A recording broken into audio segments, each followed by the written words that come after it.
माननीय ब्रिजमोहन जी ने बहुत विस्तार से बात रखी है। वास्तव में छत्तीसगढ़ में राजधानी रायपुर का अगर व्यवस्थित विकास हुआ है तो उस विकास को करने में महत्वपूर्ण भूमिका माननीय ब्रिजमोहन जी की, सुनील सोनी जी की, माननीय राजेश मूणत जी की और भारतीय जनता पार्टी की रही। मैं तो आप सबसे निवेदन करूंगा कि कभी 90 के पहले के रायपुर शहर की को याद करें आप,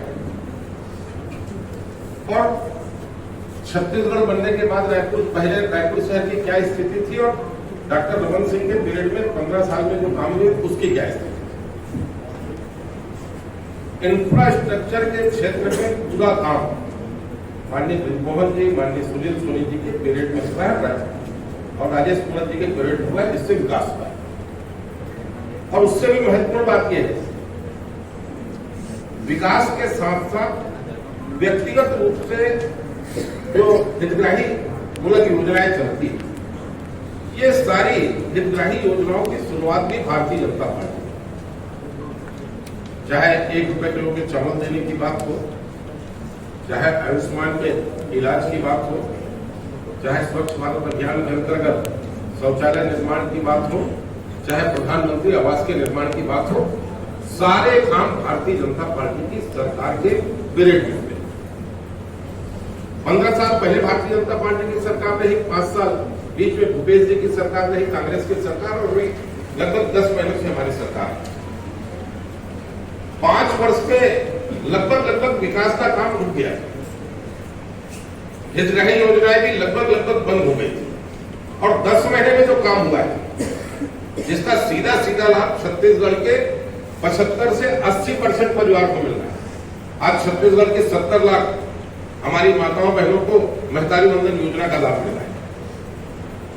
छत्तीसगढ़ के लगभग 35 लाख किसान परिवारों को 3100 रुपए क्विंटल में 2100 रुपए धान की कीमत मिल रही है। रायपुर दक्षिण में भी पुरानी बस्ती, लाखे नगर ऐसे वार्ड हैं जहां बहुत बड़ी संख्या में किसान परिवार रहते हैं। उन परिवारों को 21 क्विंटल 3100 के भाव से धान का लाभ मिल रहा है।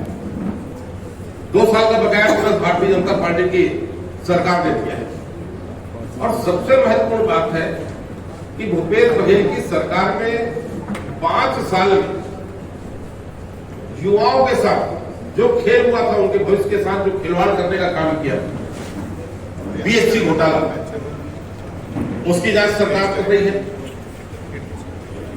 और छत्तीसगढ़ जिसके लिए स्वार्थी बदनाम था कि नक्सलवाद से पीड़ित है, एक लक्ष्य निर्धारित करके कि 2026 तक छत्तीसगढ़ को नक्सलवाद से मुक्त करेंगे, काम कर रहे हैं। लगभग 200 नक्सली इस 10 महीने में मारे गए। इसके अतिरिक्त विकास के और काम, आपका टाटीबंध का ब्रिज भारतीय जनता पार्टी की देन है, माननीय सुनील सोनी जी ने स्वीकृत कराया, उसकी देन है। चिकित्सा के क्षेत्र में एक डीके हॉस्पिटल के छोड़ छत्तीसगढ़ राज्य निर्माण के पहले कुछ भी नहीं था। आज चिकित्सा के क्षेत्र में छत्तीसगढ़ में जो काम हुआ है, उसमें फिर छत्तीसगढ़ को इलाज नहीं मिल रहा है। साथ बड़ी संख्या में उड़ीसा और महाराष्ट्र के लोग यहाँ इलाज के लिए आते हैं। तो सारा चाहे विकास का काम हो, चाहे व्यक्तिगत रूप से हितग्राही मूलक योजना का काम हो, ये सारे क्षेत्र में भारतीय जनता पार्टी ने काम किया है।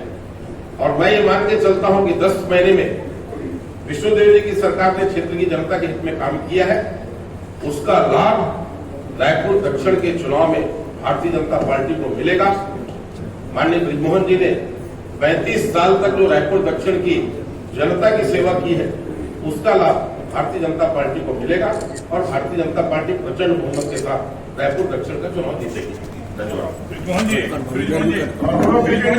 भैया, जो विधायक कांग्रेस वोटर का आरोप लगा रही है कि अपने सांसद निधि की राशि को खर्च नहीं कर रहे, का जो आरोप, शायद मुझे लगता है कि पोर्टल की गलत जानकारी के आधार पर अगर आप आज पोर्टल खोलकर देखें तो सुनील सोनी जी ने 100% खर्च किया है। 100% खर्च किया है और इसलिए इस प्रकार की जो बात की जा रही है अवैध किया। विनोद जी, ये आपने जो उपलब्धियां गिनवाई सोनी जी को महापौर काल की नो डाउट उपलब्धियां हैं, और संसद रहते में सांसद निधि की जो खर्च के अभी बातें आपके सामने खर्च नहीं कर पाते हैं, तो इस बार चुनाव सुनील सोनी के चेहरे है न ब्रिज मोहन अग्रवाल जी के चेहरे पर दक्षिण का चुनाव लड़ा जा रहा है। अभी मैंने जवाब दिया के शर्मा जी का, आपने सुना नहीं जी कि सांसद निधि की राशि 100% उन्होंने खर्च कर दी है, और जितने भी उपचुनाव होते हैं छत्तीसगढ़ में, जितने उपचुनाव हुए हैं उन सभी उपचुनावों में लगभग मुझे उन चुनावों का संचालन करने की जिम्मेदारी मिली है।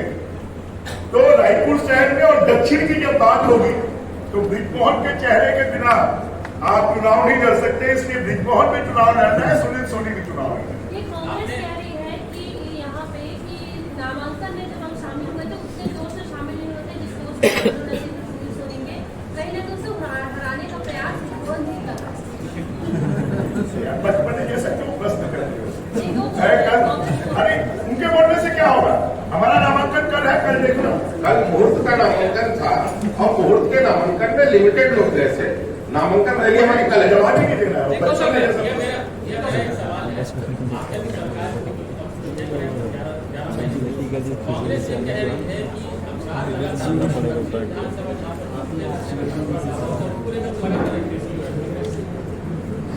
ऐसा है